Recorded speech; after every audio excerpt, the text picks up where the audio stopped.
오늘은 아름다운 교회의 모습이라는 제목으로 하나님의 말씀을 증거하도록 하겠습니다.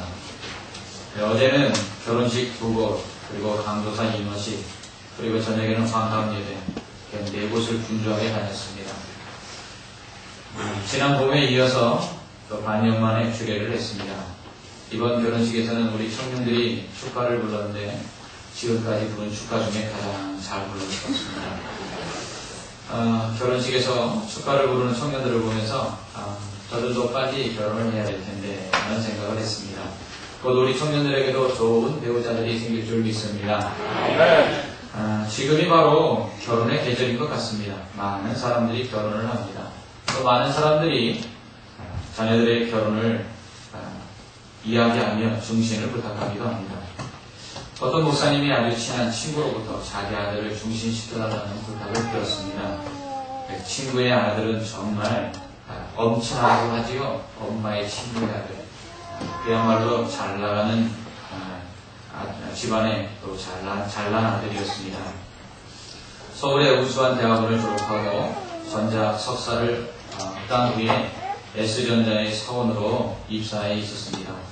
그래서 그에 걸맞는 여성을 소개해주기 위해서 수소문한 끝에 서울에 있는 명문 의과대학 본과 2학년에 재학 중인 여학생을 소개해 주었다고 합니다. 그런데 결과가 너무나도 실망스러웠다고 합니다. 후에 들려오는 소식이 좋지 않은 말들만 서로 오갔다는 것입니다. 그런데 그 이유를 들어보니까 기가 찼습니다. 남자가 여자를 만난 곳은 호텔 커피숍이었다고 합니다.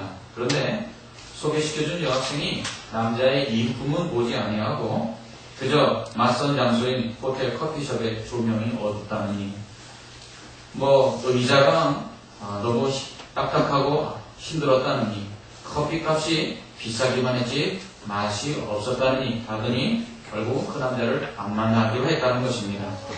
신랑감의 인물 댐댐이가 아니라 그 사람을 만난 장소 때문에 결혼할 상대인지 아닌지를 평가했다는 말이 얼마나 우스운지요. 그러나 이것이 그냥 웃고 넘어갈 일이 아니라는 것입니다.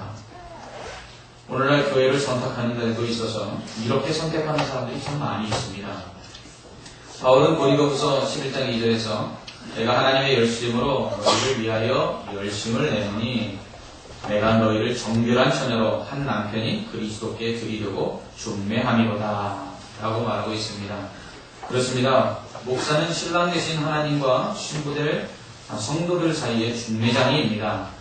그런데 만약 성도들이 신랑 되신 주님은 보지도 않고 그저 신랑 되신 주님을 만나는 장소인 이 예배당 건물이 어떻다느니 또 그곳의 시설이 어떻다느니 그래서 그곳에 있는 사람들이 어떻다느니 하면서 교회를 선택하고 또 교회에 오지 않는다면 마치 중매를 맞서를 나가서 신랑된 사람의 그 인품이나 사람의 됨됨이를 보지 않고 그가 만났던 그 장소가 좋았느니 좋지 않았느니 하면서 결국 그 사람과 사귀겠다 안 사귀겠다 말하는 것과 같은 것입니다. 오늘날 얼마나 많은 사람들이 교회 건물을 보고 교회를 선택합니까? 얼마나 많은 사람들이 예수님 아닌 목사를 바라보고 교회를 선택합니까? 얼마나 많은 사람들이 교회 안에 안락한 시설을 보고 교회를 선택합니까? 또한 얼마나 많은 사람들이 교회 안에 있는 예수 그리스도가 아니라 사람들을 보고 교회를 선택합니까? 이것은 마치 신랑은 염두에 두시지 않고 그저 부수적인 것만 바라보고 신랑 될 사람을 선택하는 것과 같은 오류를 범하는 것입니다. 그렇다면 정말 신랑 되신 주님이 계시고 그리고 진정으로 성경이 말하는 아름다운 교회, 그래서 성도들이 누구나가 오고 싶고 그곳에 가면 은혜가 넘치는 교회, 그러한 교회는 어떤 교회일까요? 저는 오늘 본문은 여러 번 읽었습니다. 본문을 반복해서 읽는 가운데 얼마나 은혜가 있었는지요. 기분이 참 좋았습니다. 정말 예수님께서 승천하신 후에 성령을 받은 제자들이 복음을 전함으로 세워졌던 이 초대교회의 모습, 그것을 기록해 놓은 것만 읽었는데도 정말 마음에 기쁨이 있었습니다. 다시 한번 본문을 읽어보기만 해도 우리에게 계속해서 이러한 감격과 은혜가 있는 교회라면 여러분 자랑하고 싶지 않겠습니까? 이런 교회 여러분 다니고 싶지 않겠습니까? 저는 교회의 모습이 이래야 된다고 생각합니다. 그저 교회가 하는 일들에 대해서 말하기만 하여도 사람들이 칭찬하고, 그리고 교회에 대하여 이야기만 하여도 참으로 기분이 좋아지는 그러한 교회가 아름다운 교회요, 좋은 교회라고 생각합니다.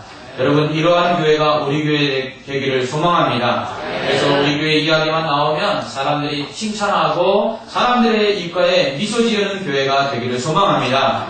그러기 위해서는 어떻게 해야 될까요? 오늘 초대교회의 모습을 통해서 아름다운 교회의 모습을 한번 생각해 보길 원합니다. 첫째로 초대교회는 말씀이 살아있었습니다. 초대교회 성도들은 사도들의 가르침을 받았습니다. 사도들의 가르침을 받았다는 것은 말씀을 듣기만 한 것이 아니라 순종했다는 것입니다. 예수님은 승천하시기 전에 제자들에게 마지막 지상명령을 내렸죠. 너희는 가서 모든 족속으로 제자를 삼아 아버지와 아들과 성령의 이름으로 세례를 주고 내가 너희에게 분부한 모든 것을 가르쳐 지키게 하라. 아멘. 예수님은 제자들에게 가르쳐주신 천국 복음을 모든 사람들에게 가르치라고 말씀하셨습니다. 그리고 뿐만 아니라 그것을 지키게 하라고 말씀하셨습니다. 초대교회는 이와 같이 말씀에 대한 가르침과 그리고 그것을 배우는 훈련들이 있었습니다. 말씀 공부와 훈련이 계속되었습니다. 매일같이 성전에 모여서 집에 모일 때마다 강론이 있었고 가르침이 있었습니다. 어떤 사람들 이렇게 이야기합니다. 요즘 교회들에 무슨 훈련이 그렇게 많은지요? 이렇게 훈련할 필요가 있습니까? 아니, 예수만 믿으면 되지 무슨 석박사 만들려고 합니까? 라고 말하는 사람들이 있습니다. 그러나 그렇지 않습니다. 여러분, 믿음은 들음에서 납니다. 들어야지만, 배워야지만 그 믿음이 더욱더 흔들리지 아니하고 강해지는 줄 믿습니다. 성경은 그리스도의 장성한 분량에 이르도록 우리의 믿음이 자라나야 된다고 말씀합니다. 그렇게 믿음이 자라나기 위해서는 계속해서 말씀의 훈련이 우리 안에 있어야 되는 거죠. 어제 올림픽공원 앞을 지나다가요, 기가 찬 모습을 보았습니다. 대학생들처럼 보이는 청년들이 흰색 티셔츠를 입고 한 20명이 두 줄을 지어서 신호등 앞으로 걸어오고 있었습니다. 참 젊은이들이 그렇게 모여있는 모습을 보면 참 기분이 좋습니다. 저들이 무엇 때문에 저렇게 모인 것일까? 그런데 뒤에 초록색 티셔츠를 입은 한 50명의 사람이 피켓을 들고 또 따라오는 것입니다. 저 사람들이 누가 하고 봤더니 다름 아니라 신천지들이었습니다. 신천지 이단들이 전도하러 나온 것입니다.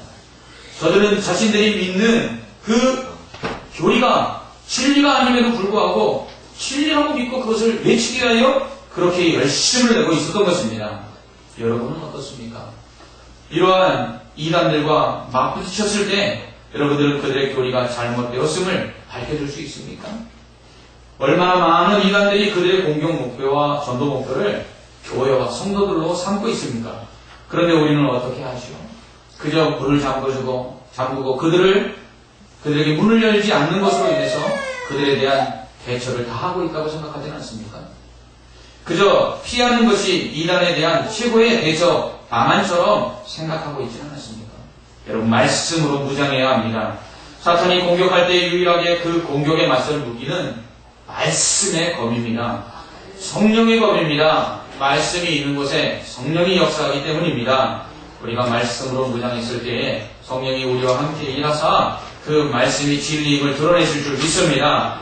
그러므로 날마다 말씀을 가까이 하고요, 이 말씀으로 말미암아 무장하는 그 무장이 필요하다는 것입니다.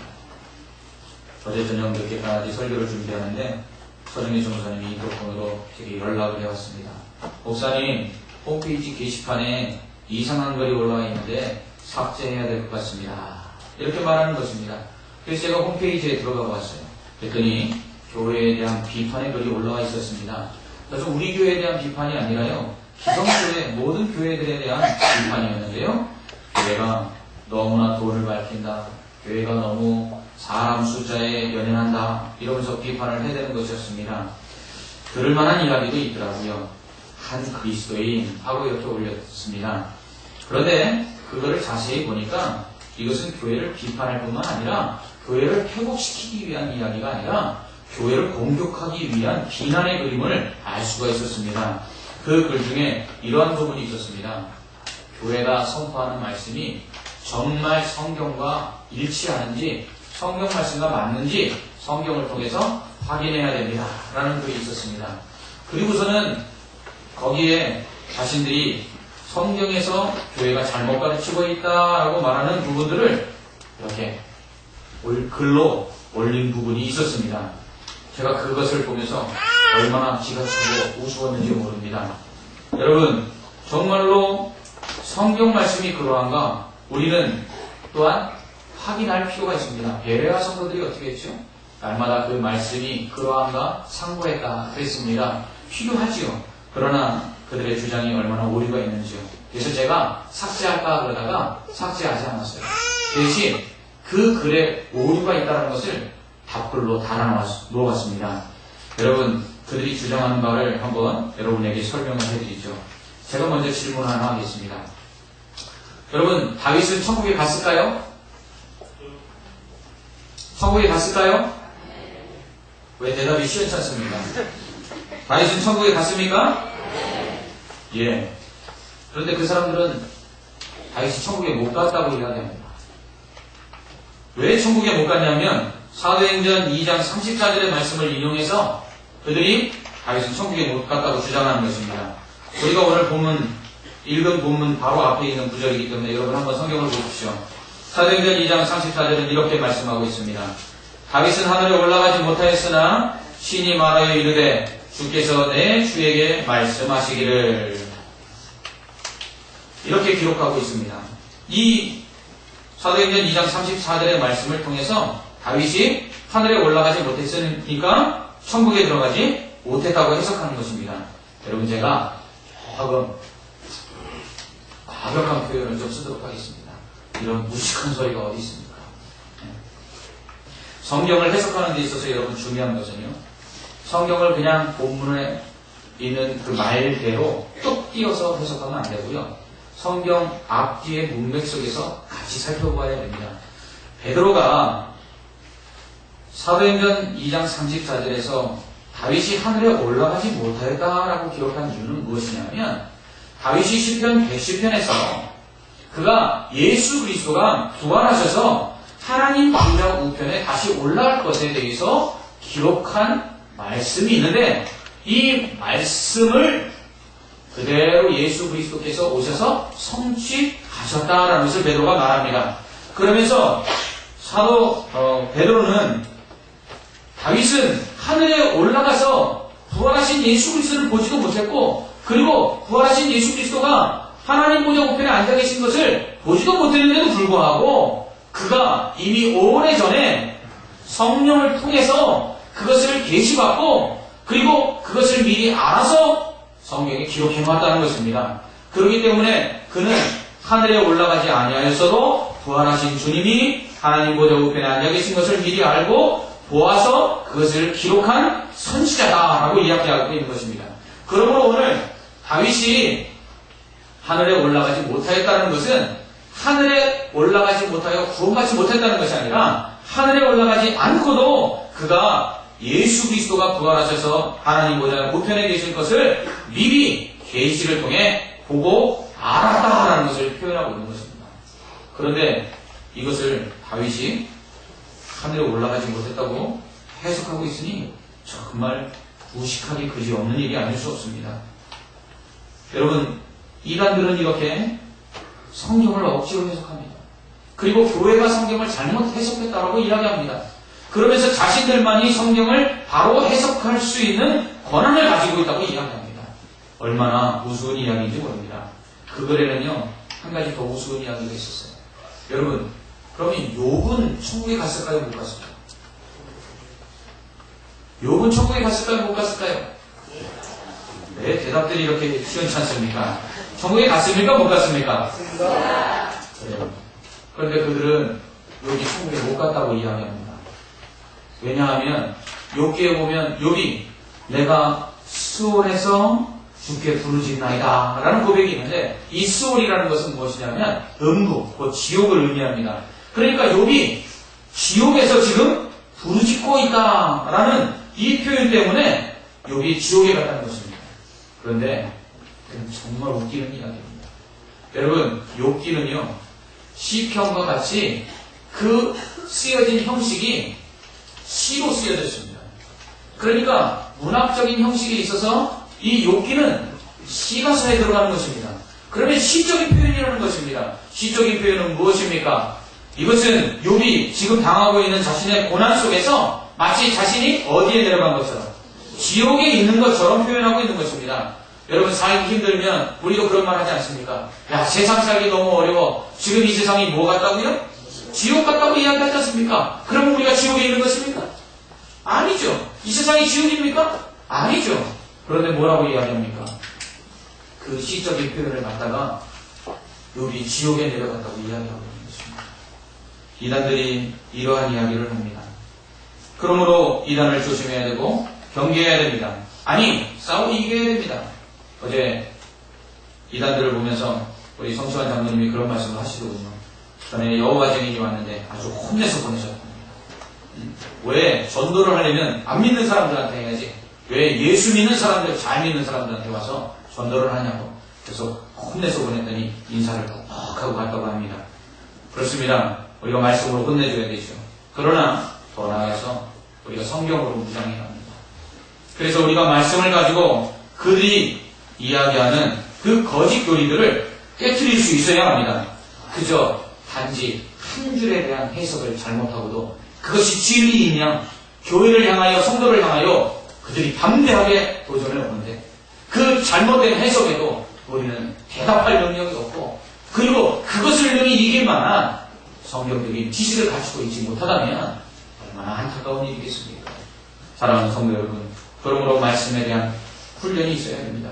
이런 이단들은 그저 자신들이 아는 알량한 지식이 전부인데도 불구하고 그것을 가지고 공격해 옵니다. 마치 송곳을 가지고 찌르듯 해야 됩니다. 이러한 때 우리는 성령의 검이 필요할 줄 믿습니다. 심령의 골수를 찔러 쪼개는 살아서 운동력이 있는 이 말씀의 검이 우리 손에 쥐어 있어야 될 줄 믿습니다. 초대교회 성도들은 이처럼 가르침을 받아서 말씀으로 무장하여서 그들의 믿음이 굳건했습니다. 그렇기 때문에 온갖 박해에도 믿음을 지키지 않습니까? 말씀이 살아있는 교회만이 이 악한 세대 가운데 끝까지 견딜 수 있습니다. 내년에는 제자훈련이 시작됩니다. 크로스웨이 성도 공부도 계속됩니다. 청년들을 위한 훈련도 계속될 것입니다. 또한 교회 학교도 성경 공부가 강화될 것입니다. 말씀만이 교회가 살 길이요 교회가 나아갈 길인 줄 믿습니다. 또한 초대교회는 말씀을 배울 뿐만 아니라 말씀대로 순종했습니다.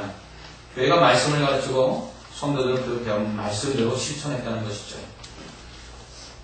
그렇지 않으면 교회는 빈수레처럼 요란할 뿐입니다.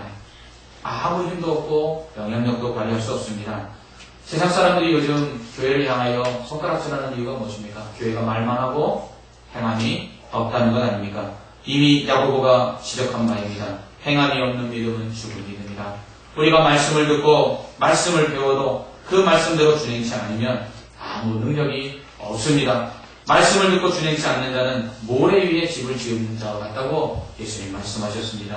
환난이 오고 핍박이 오고 고난이 오면 흔들리는 것이죠. 무너지는 것이죠. 왜 그렇습니까? 실천이 없기 때문에 그렇습니다. 몰라서가 아니라 실천하지 않기 때문인 것입니다. 초대교회는 말씀을 배운 대로 실천하는 교회였습니다. 그렇기 때문에 사람들이 두려워했다고 기억합니다. 여러분, 사람들이 교회를 향하여 두려워하는 것은 무엇입니까? 그 사람들이 진리라고 믿는 것을 향하여 생명을 내어놓고 그 말씀대로 순종할 때 세상 사람들이 두려워할 줄 믿습니다. 히브리서 11장은 뭐라고 이야기합니까? 믿음의 사람들, 세상이 감당할 수 없는 자라고 말합니다. 세상이 교회를 두려워할 수 있는 것은 무엇입니까? 세상을 향하여 교회가 가진 말씀대로 실천할 때에 그럴 때 세상이 두려워하는 것입니다. 또한 말씀이 살아있는 이 초대교회 가운데 기적이 나타났습니다. 여러분, 많은 기적들이 이 초대교회 가운데 나타난 것을 볼 수 있습니다. 왜 나타났습니까? 그것은 증거된 말씀을 증명하기 위해서입니다. 여러분, 병든 자가 왜 낫죠? 그것은 예수 그리스도께서 이 모든 병도 고치시는 하나님이심을 증명하기 위해서 병든 자가 예수 그리스도의 이름으로 선포될 때 일어나는 것입니다. 죽은 자가 다시 살아나는 것이 무엇입니까? 예수 그리스도는 부활의 주님이시기 때문에 죽은 자를 살리실 수 있기 때문에 죽은 자가 일어나는 것입니다. 여러분, 이처럼 기적과 표적은 바로 증거된 말씀이 진리임을 증명하기 위해서 일어나는 것입니다. 그러므로 오늘 우리 교회 가운데 많은 기적들이 일어나고 표적들이 일어나기를 원합니다. 그것이 정말 말씀이 그러하며 말씀이 지금이며 말씀이 정말 우리가 붙들 정말 유일한 하나님의 말씀일 때에 그것이 우리가 그것을 믿을 때에 그렇게 그 말씀이 증명하기 위하여 기적이 일어날 줄 믿습니다. 둘째로 초대교회는 참된 예배가 드려졌습니다. 초대교회의 예배의 특징은 성찬이었습니다. 초대교회는 날마다 마음을 같이하여 성전에 모이기를 힘쓰고 집에서 떡을 떼며 기쁨과 순전한 마음으로 음식을 먹고 하나님을 찬미했습니다.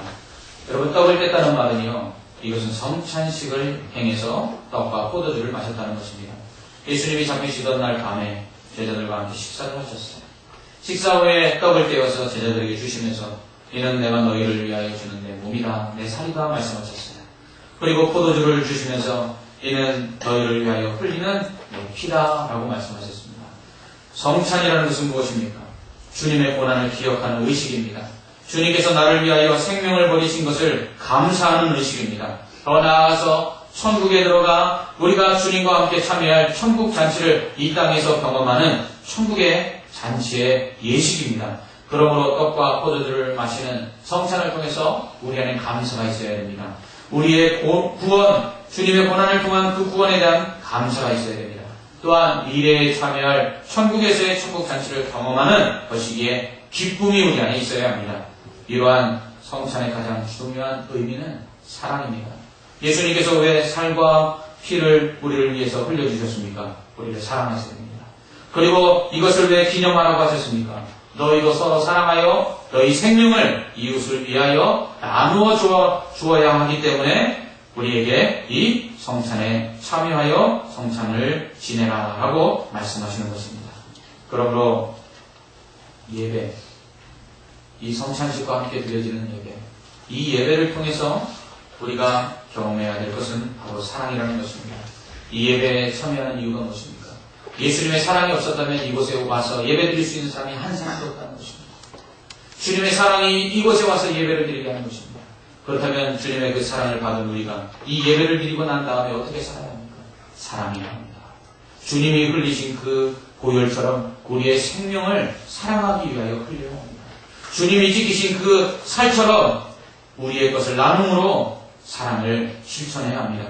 이러한 성찬의 결과, 예배의 결과로 초대교회 가운데는 자기의 것으로 주장하지 아니하고 함께 나누는 유무상통의 아름다운 모습들이 있었습니다. 또한 자신의 재산을 다 팔아서 가난한 자들과 함께 나누는 그러한 상조가 있었습니다. 이것은 구약의 율법 정신과 일치하는 것입니다. 하나님은 안식년이 되면 가난하여 종이 된 이스라엘 사람들을 자유롭게 풀어주라고 말씀하셨습니다. 그리고 50년마다 돌아오는 희년이 되면 가난하여서 땅을 판 사람들에게 무상으로 그 땅을 돌려주라고 말씀하셨습니다. 또한 곡식을 벨 때에는 반모퉁이를 베지 말라고 말씀하셨습니다. 그리고 떨어진 이삭도 주지 말고 두꺼운 곡식단도 가져오지 말라고 말씀하셨습니다. 레위가 가난한 자들, 곧 고아와 과부와 나그네를 위해서 그것들을 남겨두라고 말씀하셨습니다. 포도를 깔 때에도 마찬가지입니다. 포도송이를 다 따지 말라고 말씀하십니다. 가난한 자들을 위해서 고아와 과부와 나그네를 위해서 남겨두라고 하셨습니다. 3년째 드리는 11조는 제사장과 레위인뿐만 아니라 고아와 과부와 나그네에게까지 나눠주라고 말씀하셨습니다. 이처럼 하나님의 백성이 실제적으로 구체적인 방법을 가지고 사랑하며 살도록 법으로 정해주셨습니다. 이것을 신약시대의 초대교회 성도들은 자신의 재산을 팔아 가난한 자들에게 나누는 것을 실천했습니다. 또한 청교도들은 자신의 재산을 이제 사회로 팔아나는 것을 통해서 이 나눔을 실천했습니다. 이러한 유무상통과 그리고 공동분배 그리고 상부상조의 정신, 이것은 바로 하나님께서 예수 그리스도를 통해서 보여주신 그 사랑을 받은 교회가 하나님 앞에 온전히 예배드리는 가운데 자연스럽게 나타나는 결과라는 것입니다. 그러므로 예배를 드리는 것마다 진정으로 주님의 사랑을 깨닫고 주님의 그 사랑에 동참하며 또한 우리도 그렇게 사랑하며 살겠다라고 예배드리는 사람들마다 이 예배 후의 삶이 사랑으로 변화되어야 되는 것입니다. 한 권사님이 새벽마다 집 근처에 작은 교회를 나가 기도하시는데 그 교회 한쪽 벽면에 아프리카의 아이를 올린 사진들이 붙어 있더랍니다. 기아 대책 본부와 자매교련을 통해서 맺은 그 아프리카에 후원하는 아이들의 사진이 그 벽에 붙어 있었던 것입니다. 저희 교회보다 훨씬 작은 교회라고 말씀하셨습니다. 한 아이에게 3만 원이면 그 아이가 한 달을 살아갈 식량과 그리고 학비가 보조가 되는 것입니다. 참 그 교회가 너무너무 아름답다라는 생각을 해보게 되었습니다. 교회가 할 일이 바로 이것입니다. 사랑하고 실천하는 일, 나누는 일, 그것이 바로 교회가 해야 되는 일이죠. 이 교회만 아름다운 것이 아닙니다. 우리 교회도 참 아름답습니다. 지난주에 우리는 GMS 선교 대회를 위한 선교 헌신 예배를 드렸습니다. 그리고 선교 헌금을 성도님들이 드렸습니다. 놀라지 마십시오. 자그마치 123만 5천 원이나 헌금이 되었습니다. 제가 이 헌금 통계를 받고 얼마나 감사했는지요. 우리 교회 성도들이 하나님이 기뻐하시는 목적이라면 기꺼이 주머니를 열어 아낌없이 나눌 수 있는 그 믿음이 있음을 보게 되었습니다. 여러분, 이것이 아름다운 교회의 모습입니다. 이것이 사랑을 받은 교회가 사랑을 실천하는 모습이라는 것입니다. 이것은 바른 예배 가운데 나타나는 것입니다. 예배를 통하여 하나님의 사랑을 경험하고 하나님의 은혜를 경험하였다면 그것은 예배당 문을 열고 나가는 동안에 우리의 삶을 통해서 지금 세상 가운데 흘러가야 될 줄 믿습니다. 마지막으로 초대교회는 기도하는 교회였습니다. 초대교회 성도들은 오로지 기도에 힘썼습니다. 기도는 하나님께 구하는 것이죠. 사도행전에 보면 얼마나 많은 기도의 능력들이 나타나는 줄 모릅니다. 병든 자가 고침을 받고 죽은 자가 살아나며 귀신이 쫓겨가고 또 감옥문이 활짝 열리는 이러한 모든 기적들이 기도할 때에 일어났습니다. 이처럼 기도를 통해 하나님의 능력이 나타나는 것입니다. 이러한 기도의 능력을 통해 예수 그리스도가 구원하시는 하나님이심을 증명하는 것입니다. 그러므로 교회는 기도해야 합니다. 기도할 때 교회를 통해 능력이 나타날 줄 믿습니다. 기도하는 교회 가운데 성령의 역사가 일어납니다. 기도하는 교회 가운데 기적이 일어납니다. 기도하는 교회 가운데 그리스도의 구원의 역사가 나타나는 것입니다. 그러므로 교회는 기도해야 합니다. 기도하지 않는 교회는 아무 일도 할 수 없습니다. 기도하지 않는 성도에게는 아무 일도 일어나지 않습니다. 그러나 기도하면 또 놀라운 일이 일어나는 것입니다. 물론 기도한다고 모든 것이 응답받는 건 아닙니다. 그러나 여러분 기억하십시오. 기도하지 않으면 어떤 응답도 없다는 사실입니다. 내일부터 우리는 새벽 기도회가 시작됩니다. 기도할 때입니다. 세상에 온갖 재앙들이 얼마나 많이 일어나고 있습니까? 이제 마지막 때가 점점 가까울 때 우리가 깨어 기도해야 될 때입니다. 여러분 또한 우리나라 정말 어려운 가운데 있습니다. 그렇게 세계 경제 대국이라고 말하지만 전 세계에 조그만 문제만 일어나면 주가가 하루아침에 폭락하는 나라입니다. 우리나라가 잘 살게 된 것 우리나라 때문이 아님을 우리는 기억해야 합니다. 또한 이 민족 아직도 5분의 4가 하나님을 믿지 않고 예수 그리스도를 몰라서 구원받지 못했습니다. 또한 우리의 가정은 어떻습니까? 또 우리 지역은 어떻습니까? 기도해야 할 때입니다. 뿐만 아니라 우리가 기도해야 될 것은 이 마지막 때에 사탄이 온갖 방법을 동원해서 우리를 시험하고 유혹하고 있기 때문입니다. 믿음에서 얼마나 떠나는 사람들이 많이 있습니까? 사탄이 우리를 시험하고 유혹하는 데 있어서 이길 힘은 기도밖에 없는 줄 믿습니다. 그러므로 기도할 때 하나님이 함께 하시고 기도할 때 성령이 함께 하시고 기도할 때 우리 가운데 능력과 기적과 표적이 나타날 줄 믿습니다. 그러므로 여러분 내일부터 모든 성도님들이 다 새벽을 깨워 나오시기를 주님의 이름으로 부탁을 드립니다. 이처럼 초대교회에는 말씀이 살아있었습니다. 초대교회는 말씀을 가르치고 말씀대로 실천할 때에 기적이 나타났습니다. 초대교회는 바른 예배가 드려졌습니다. 바른 성찬의 시임을 통해 사랑이 있었고 나눔이 있었습니다. 오로지 기도에 힘쓰는 교회였습니다. 기도 가운데 놀라운 일들을 행할 수 있었습니다. 바라기는 우리 교회가 초대교회처럼 말씀이 살아있는 교회, 또한 예배가 살아있는 교회, 기도가 살아있는 교회가 되기를 원합니다.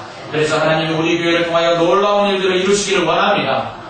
이것을 위하여 사랑하는 모든 성도들 함께 동역하는 일꾼들 되시기를 주님의 이름으로 부탁을 드립니다. 이렇게 교회가 아름다운 모습을 회복할 때에 하나님께서 세상 사람들로부터 칭찬받게 하셨습니다. 우리 교회가 아름다운 교회가 되어 세상 사람들로부터 주님의 영광을 나타내고 칭찬받는 교회가 되기를 원합니다. 뿐만 아니라 이렇게 아름다운 교회의 모습을 회복했을 때 날마다 구원받는 자의 수를 더하게 하셨습니다. 여러분, 부흥은 노력으로 되는 것이 아니라 하나님께서 원하시는 아름다운 교회의 모습을 회복할 때 하나님께서 선물로 주시는 줄 믿습니다. 우리 교회가 아름다운 교회가 되어 하나님의 영광을 드러내고 이 지역에서 칭찬받으며 날마다 영혼을 구원하는 복된 교회가 되기를 주님의 이름으로 축원합니다. 기도하겠습니다. 사랑의 하나님 아버지, 은혜와 사랑을 감사합니다. 오늘 초대교회의 모습을 통해서 아름다운 교회가 어떤 교회인지를 살펴보았습니다. 말씀이 살아있는 교회, 예배가 살아있는 교회, 기도가 살아있는 교회가 참으로 하나님의 능력과 역사가 나타나서 세상 사람들로부터 칭찬받으며 영혼을 구원하는 교회인 줄 믿습니다. 하나님, 우리 교회가 이런 교회 되게 하여 주시옵소서. 그리하여 이 지역에서 칭찬받는 교회, 이 지역의 죽은 영혼을 살리는 교회, 하나님의 영광을 나타내는 아름다운 교회 되게 하여 주시옵소서. 예수님 이름으로 기도합니다. 아멘.